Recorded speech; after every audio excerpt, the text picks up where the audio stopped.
You are looking at Julian's pronunciation guide, where we look at how to pronounce better some of the most mispronounced words in the world, like this other curious word. But how do you say what you're looking for today?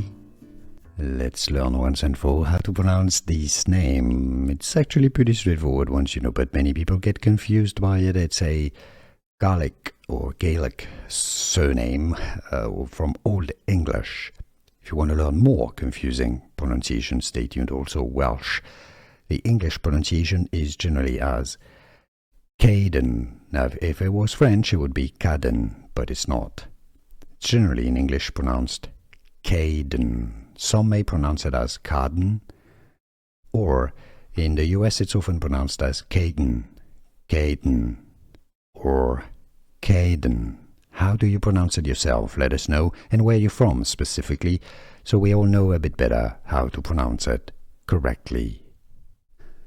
Here are more videos on how to pronounce more confusing words and names too many mispronounced. Like this video if you found it useful. I appreciate your support. I'll see you soon, and thanks for watching.